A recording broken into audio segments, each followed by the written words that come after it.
दोस्तों कैसे हैं आप लोग। आशा करते सभी लोग बढ़िया होंगे। तो आज का हमारा टॉपिक है pharmacy act 1948। The pharmacy act 1948 is a law enacted in India to regulate the profession of pharmacy and ensure the quality of pharmacy education and practices. मतलब ये है कि ये रेगुलेट करता है और इंश्योर करता है जितने भी फार्मेसी कॉलेज हैं उसकी एजुकेशन, जैसे कि फार्मासिस्ट का रजिस्ट्रेशन, लाइसेंस, अप्रूवल वगैरह डॉक्यूमेंट क्या लगेंगे, किस कोर्स में क्या फीस रहेगी, क्या सब्जेक्ट रहेंगे, कितने साल का रहेगा, ये सभी चीज़ें फार्मेसी एक्ट के अंडर में आती हैं। अब समझते हैं कुछ की पॉइंट्स जो कि इंपॉर्टेंट हैं। जैसे 4 मार्च 1948 को ये एक्ट रेगुलेट हुआ था और ये बिल इंट्रोड्यूस हुआ था 1945। देयर इज 5 चैप्टर 46 सेक्शन, इसमें 5 चैप्टर हैं और 46 सेक्शंस हैं। The pharmacy act enacted by ministry of health and family welfare, मतलब जो ministry of health and family welfare है वो इसको रेगुलेट करती है। इसका सबसे मेजर अमेंडमेंट की अपन बात करें तो ये सबसे ज़्यादा पूछा जाता है कि मेजर अमेंडमेंट्स में क्या था। 1976 में सेक्शन नंबर 42 में ये अमेंडमेंट हुआ कि 1983 के बाद जो भी ड्रग स्टोर खोले जाएंगे, मतलब जो होलसेल विक्रेता हैं, वो भी एक रजिस्टर्ड फार्मासिस्ट के अंडर में होना चाहिए।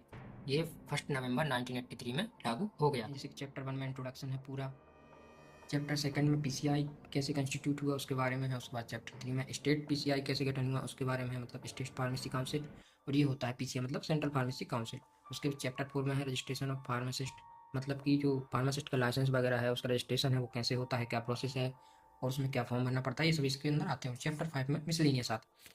अभी बात करें अपन पीसीआई की तो फार्मेसी काउंसिल ऑफ इंडिया 1949, ये 9 मार्च 1949 में कंस्टिट्यूट किया गया था।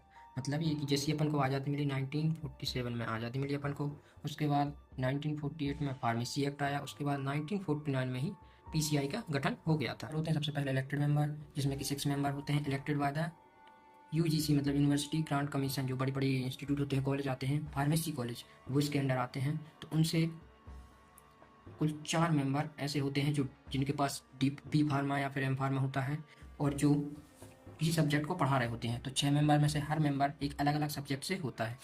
उसके बाद 1 मेंबर अपना होता है एमसीआई, मतलब मेडिकल काउंसिल ऑफ इंडिया, मतलब कि एक डॉक्टर होगा, एक प्रैक्टिशनर होगा, उसको लिया जाता है। उसके बाद एक मेंबर होता है अपना to represent each state by the election, मतलब ये जो मेंबर होते हैं वो सिलेक्ट करके आते हैं, इनकी वोटिंग होती है, उसके बाद ये आते हैं, जो कि हर स्टेट से एक मेंबर होता है। तो यहाँ पे आप टोटल कितने करेंगे, 7 प्लस एन, मतलब ये कि 7 तो अपने 6 मेंबर 1 मेंबर ये हो गए, प्लस एन मतलब ईच स्टेट से जो भी रहेगा वो एन में आ जाएगा। उसके बाद अपन आते हैं सेकंड में नॉमिनेटेड मेंबर्स। नॉमिनेटेड मेंबर में भी 6 मेंबर्स होते हैं, nominated by the central government of India.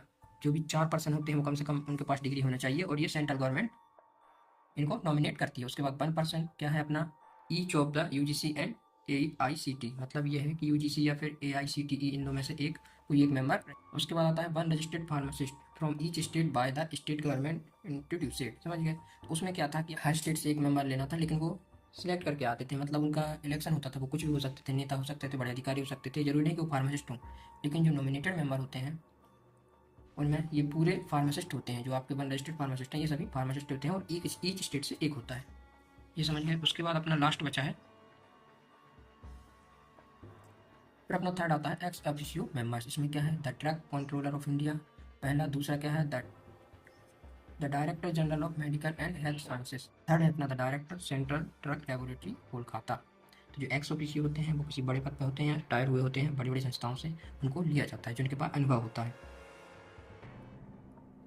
तो आज के लिए इतना ही, मिलते हैं अगली वीडियो में। इसमें और कुछ बताएंगे, जैसे स्टेट फार्मेसी काउंसिल क्या होता है, जॉइंट फार्मेसी काउंसिल क्या होता है, फर्स्ट रजिस्टर क्या होता है। ये जो इंपॉर्टेंट चीज़ें हैं ये अपन अगले नेक्स्ट वीडियो में जानेंगे। थैंक यू सो मच और चैनल को सब्सक्राइब जरूर करें।